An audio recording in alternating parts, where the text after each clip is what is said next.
What's up, guys? So today we are doing an Evo versus S15 video. I got Owen behind the camera. He's gonna man the camera today, and he'll be driving one of these cars. I let him drive the S15 just now, and he's like, "Kate, need one?" Yeah, it's a problem. As most people who have driven it say the same. But yeah, so we're gonna start off with just a little cruise. I think we're gonna set the GoPros up in the cars, and then we're gonna basically rate and go this versus that, basically, right? So we're gonna do 2 turbo 4 cylinders from Japan and see which one's better. So stay tuned.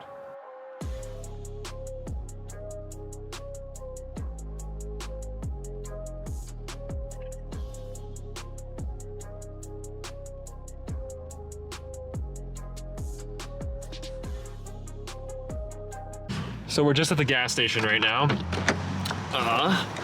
Just about to fill both cars up for a little gas in each of them.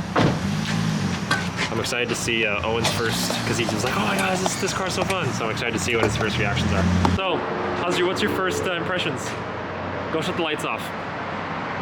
Hey, lights, turn off. Yeah, we gotta look how cool they look. Oh, I guess. Okay, whatever. You know, I also gotta kill your battery, because fuck you, because Nice. I want one. This Yeah. is an issue. No, they're so much fun. They are. They're so expensive. Yeah. They cost too much monies. Yeah. It's really cool. The car's super responsive. Like, I was kind of talking to myself in here, and it's like when you're on throttle, it gets on throttle. There's no delay. It doesn't feel laggy. It doesn't feel like with drive-by-wire stuff, you know, sometimes you're like 15% throttle, but it feels like 5. This just feels like whatever input you put in, and you can bob on the throttle, and the whole car will rock. You feel, yeah, you feel and every... shifting super responsive. The biggest thing for me, though, that I love about this right now is, I don't know, from my experience with Japanese engines, they tend to be a little bit laggy, and my German car is like always linear power, whether it's turboed or NA. It's always linear, it's your foot's down, you're busting out the torque, but this car has unreal linear acceleration. Yeah. It's just, it doesn't like oscillate up. It's not like a slow curve up. Like, it's just sharp, 45-degree angle, straight linear power. It's amazing. It's a great feel for a car. So to reenact all that, S15 good. I never fucking told you, when we were turning left, you see what I did? Put the fucking wipers on.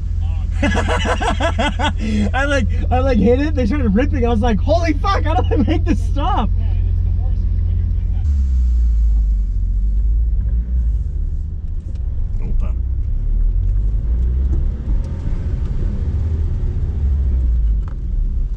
Okay, right stick, Owen, not the left stick.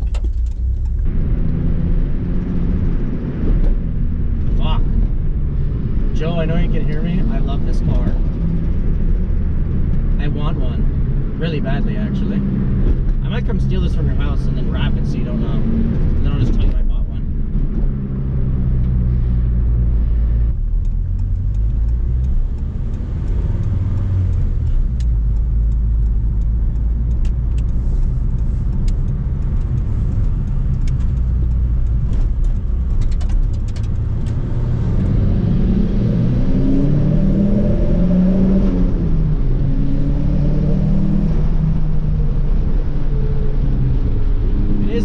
By any means, but it is fun to drive.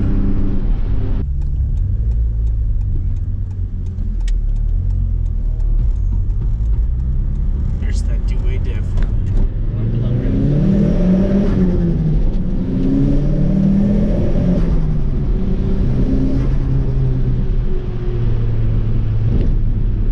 Acceleration is actually really nice. Like, it's actually very linear. I presume it to be a bit more laggy, but it is really trippy driving right-hand drive.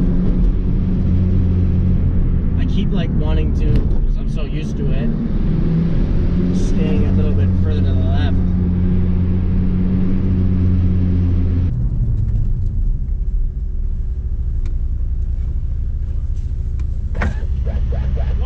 It's so much fun! You like it? Yep.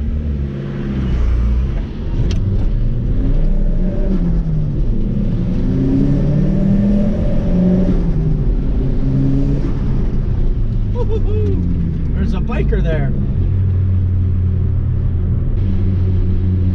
This is like actually a lot of fucking fun to drive. Like no dead of a lie. It's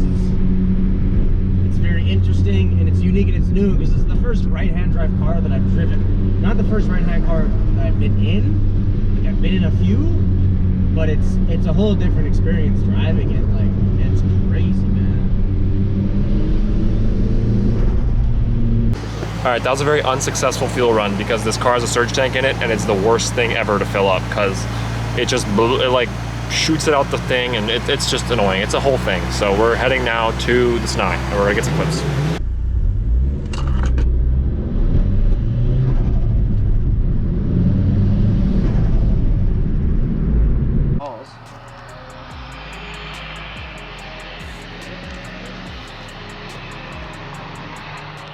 Alright, so this is the legendary 4G63, as you guys know. My engine bay here, don't look at that, it's very messy, but this car for mods, it's got the aluminum rad, the Evo 9 turbo, headers, full exhaust, injectors, tune, cams, all the silly stuff that I wouldn't recommend anyone doing because it's expensive, but it's fun. And yeah, so this, I'm just trying to compare two different turbo 4-cylinders from the 90s in Japan and showing differences and what certain things do better and what certain engines do worse.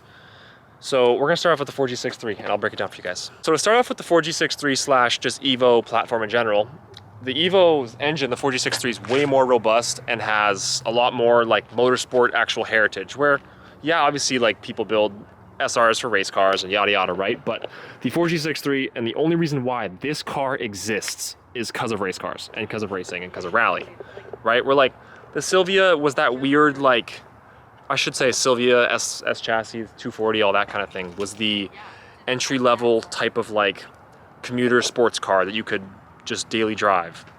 Where this was more of like a street. Yeah, the Silvia was more of like the entry level kind of like gentleman's kind of sports car, right? It's like that street car that you could daily, and especially the Spec S, which this is the S15 is, right? It's the, you gotta think, my car, tan interior, NA, automatic, like, you know, it was not a sports car by any means. Where like the Evo, for example, like this has LSDs front and rear, like, you know, factory anti-lag, which is a lot of people don't realize that these cars have. Like mine's deleted because when it gets old, it just gets crappy. But like, that's not stuff you see in cars anymore. Is like direct racing technology brought onto the street. That's what makes these cars so special. And then to talk about the suspension design of this, the S chassis is a multi-link rear, so, you know, which is good and bad, but the best part about the Evo and why these cars, not even just for the all-wheel drive system, that's great,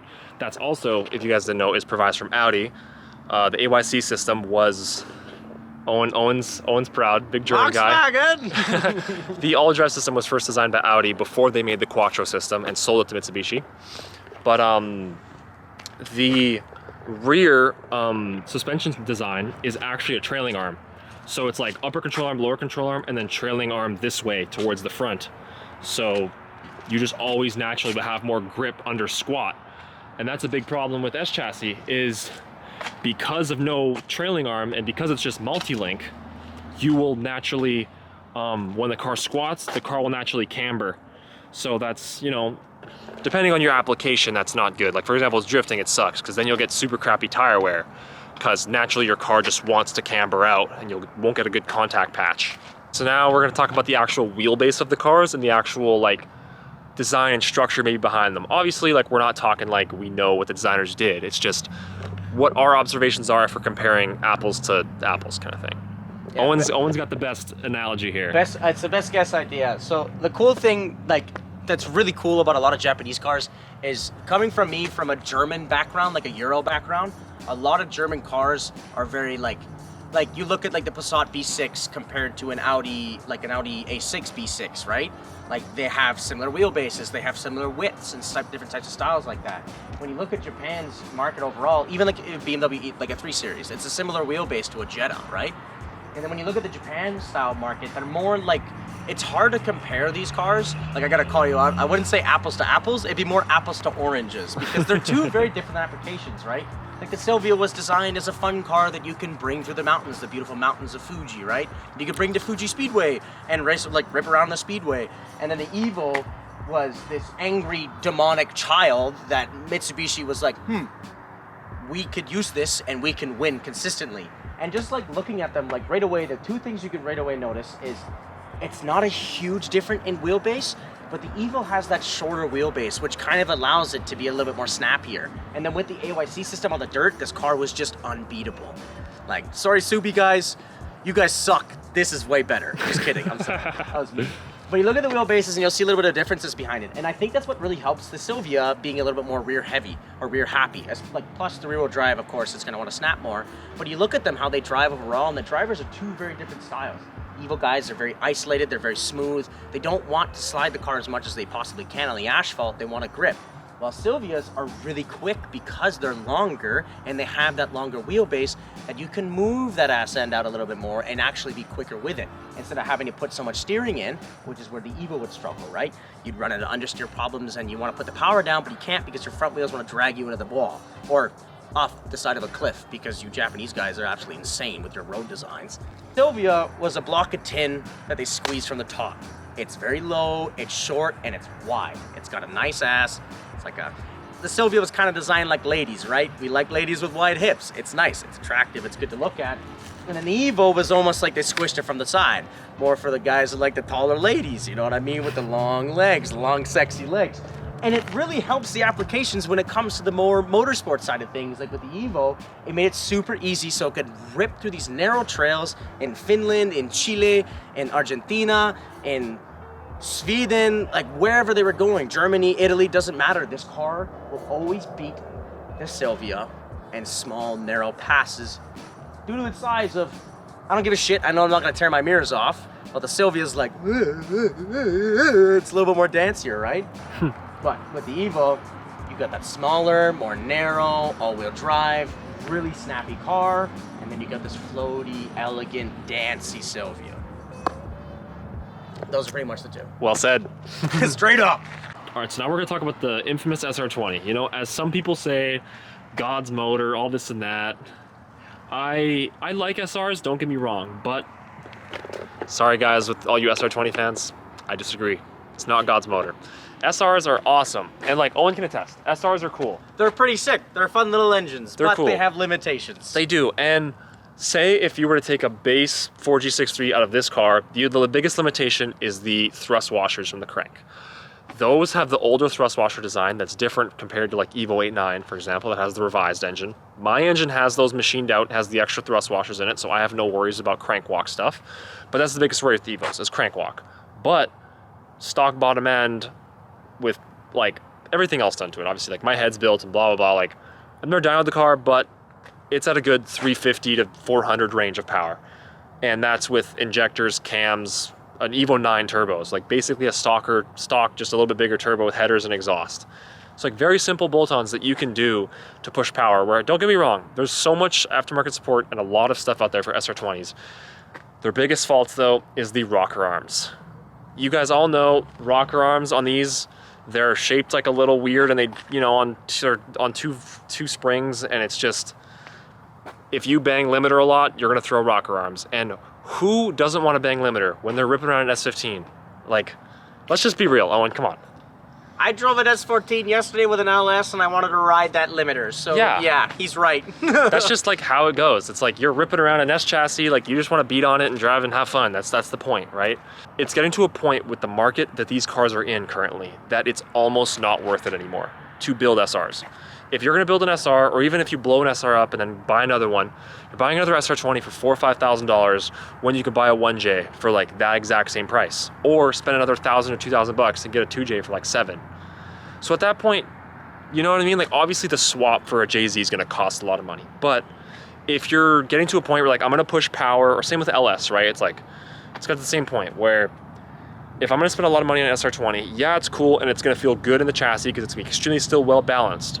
But if you're trying to push power, it's hard. It's hard for me to justify. You, looking at the two of them, it's hard because I've driven in your Evo multiple times, but I've never driven your Evo. But one thing that I think is really important, just for the viewers at least, to just kind of acknowledge and appreciate between the two cars is out of the box, both of these engines are absolutely amazing.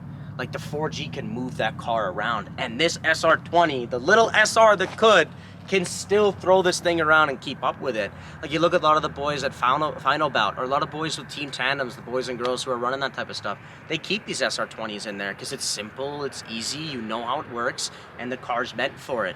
So when you're running grassroots and lower stuff, if you at least for drifting applications or even for track events, because this car's so light, you strip some weight out, you can drop that pounds right down, and you don't really need to do too much. You can do a little bit of work under the hood for the SR, but Nissan definitely hit the box when it comes to right out of the factory, right off of the line. This car is a lot of fun.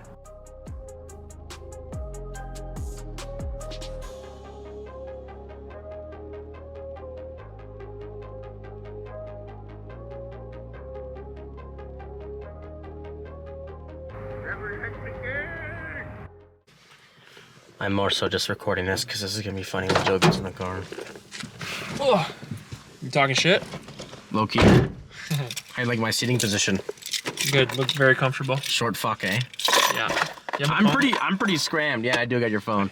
I'm pretty scrammed in here, man. Like I got the GoPro next to my head, so I gotta like kind of stay away from this. Wait. Oh, safety first, gentlemen, ladies. I gotta say, I love the clutch in this car. It's nice. It, like, you barely even have to put power, too. Like, the car wants to roll. And I think that two-way diff helps a lot with that. Definitely helps with that, yeah. It's very noisy. There were some noises where I was like, are these okay? You're like, is this normal? Is this breaking? It's just how it is. It's quite wild when you're not used to it. Is that? Yeah, the noises, the turbo noises are definitely crazy. I will say one thing though too for the Evo, just to defend the Evo in that situation, the exhaust note on the Evo is much really nicer than the SR. But the SR's turbo and intake noises definitely outbeat the Evo. Totally. 110%. I also gotta say, just like, it's kind of hard to see because it's dark, but the interior of this car, like, with this one is, well, of course, except for the gauges, of course, because those aren't stock, but it's more, you could definitely tell this is more of an everyday, like, drive around Japan. This is a car that you can bring to work, go on a date with your girlfriend and still look cool, right? One thing though, like I'll have to say is the Evo is cool and all that, don't get me wrong, but the S15 pops way more, like just to the average person, if you're gonna say like that, oh, like changed. And that's funny, we were literally just talking about that. And like the Evo is cool, and like if you know JDM cars or know cars, you're gonna see that like, oh cool, Evo, right? But if you don't know that kind of stuff, you're just like, oh, that's just another like weird car, whatever, right? Where this, it's like reds and it's more sporty looking. The average person is just gonna look at that and be like, whoa, like that's a sports car. You know, like to look at that and it catches an eye a bit more. I hate like comparing cars to women, but this car just has that like sex appeal. Where the Evo doesn't, right? It's a pain in the ass to compare it to women, but we all know that the designers in the 90s, it's a lot like, it's a lot like Ferruccio Pagani, right? Like everything about him was, he wanted the car to represent the beauty and elegance of a woman, right? I gotta ask, what was the girlfriend, what was Allie's reaction to the diff? I warned her before, and now she's like, okay, yeah, that's loud. That would have been funny if you didn't warn her. And she's like, what the fuck's wrong with your car? Yeah. Oh my gosh, Joe, is something broken? Nope. No, that just do that. That infotainment system is actually hilarious, though. I noticed this car is very stiff, but it's ironic. It's so stiff, but it has a lot of body roll. Well, it still struts, right? Like there's no coils or anything on this. Like it's Nismo struts. Which like, yeah. Oh, I thought it was coiled. Nope, it still struts. Okay, that makes a lot more sense. This car has Nismo struts and all stock arms. That's pretty crazy. Stock bushing, stock everything. Like, and it handles as good as it does. Like it's like pretty stiff. It really does handle really well. Yeah, and for like a car that has, and like realistically, most of these bushings are probably pretty worn out. You know, the tire rods probably need a little bit of love, but. You know, for a car, because this car has 212,000 on it. The shell does, but has new drivetrain, obviously. But like for 212,000 of it looks as good. And it looks as good and drives good, as good as it does. It's like you can't really This fucking Mazda with this exhaust. Yeah. Oh my gosh. Love that.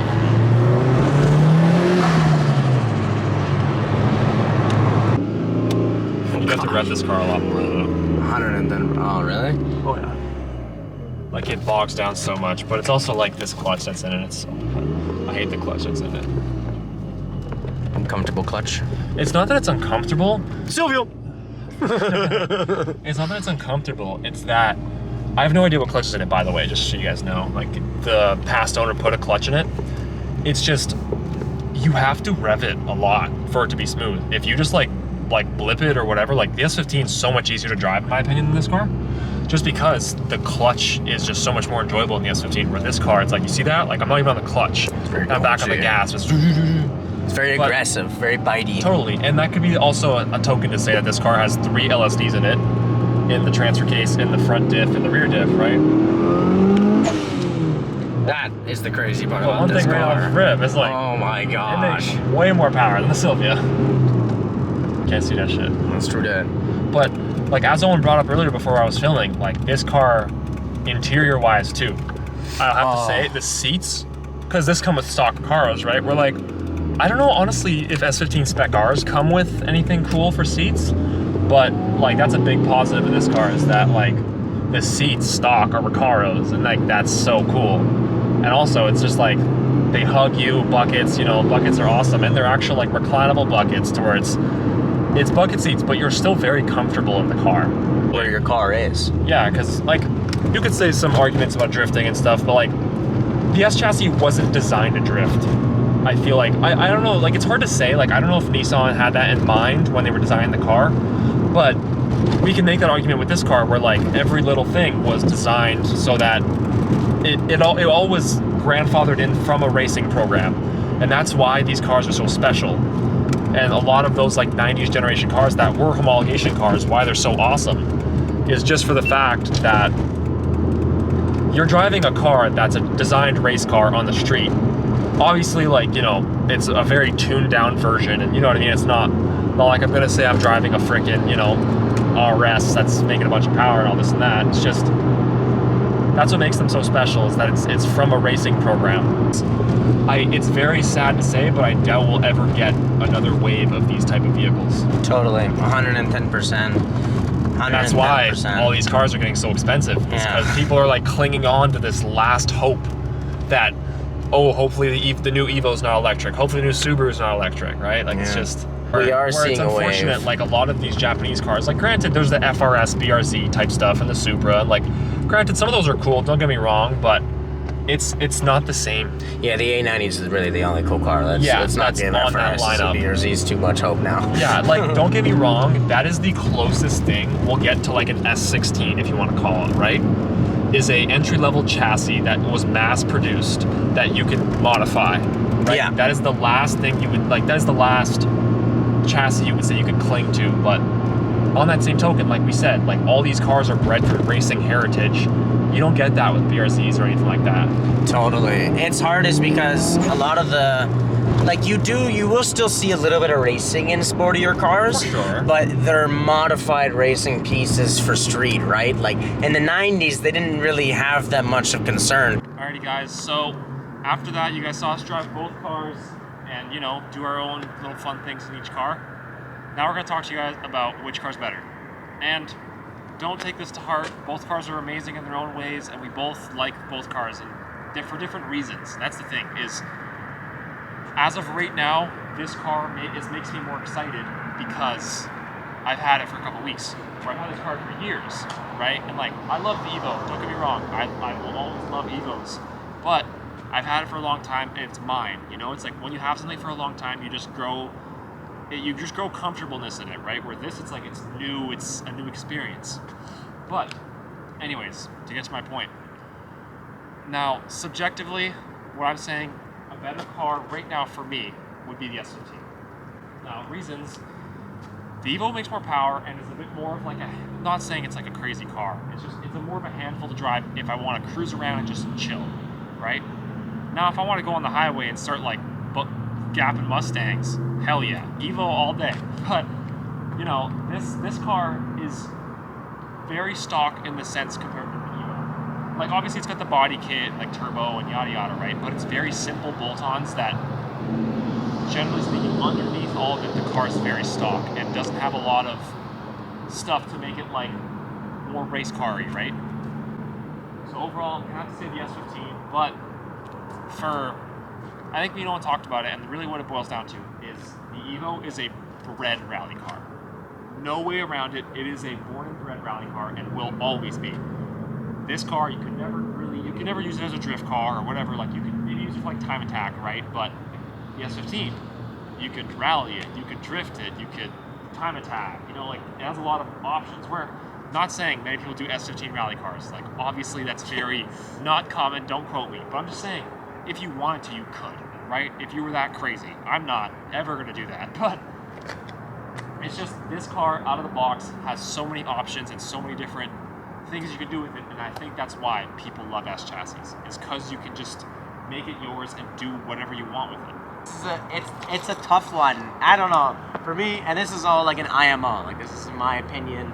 It's not breaded true facts or like bread and butter kind of style, but it's hard as the Evo and S15, like I said earlier, it's like comparing apples to oranges. They're still possible to compare, but it's very hard because they're two different machines designed for two different types of applications. The Evo in Canada works amazing. You could drive this car all year round, or year round. You could drive it summer, fall, winter, no matter what, right? Like snow, cold, yeah, we're ignoring the AOIC pump issue right now in minus 25, minus 30 degree weather, because, well, apparently we decided to pick the coldest place on planet Earth in the winters to live. Yep.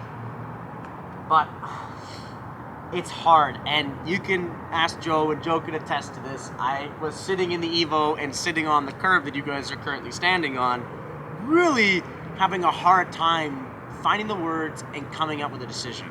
Especially for me, coming from my racing background and my motorsport background, like starting in karts and trying my absolute best to achieve something in the motorsport side of things, the Evo just touches my heart very aggressively, and it just hits me because it's a car that's designed for racing and it's built for racing, and it has so much heritage and so many championships and wins and amazing drivers that have driven these types of cars and driven them to the absolute maximum. And Mitsubishi nailed the dot on that car. The S15 is a robust, mechanically sound, and reliable every single day driver. And to touch on what Joe said, you can use this for anything. If you're crazy enough, you could jack it up 6 inches and drive this thing off-road. You could rip down a forest road. You can nail a circuit. You could hit time attack.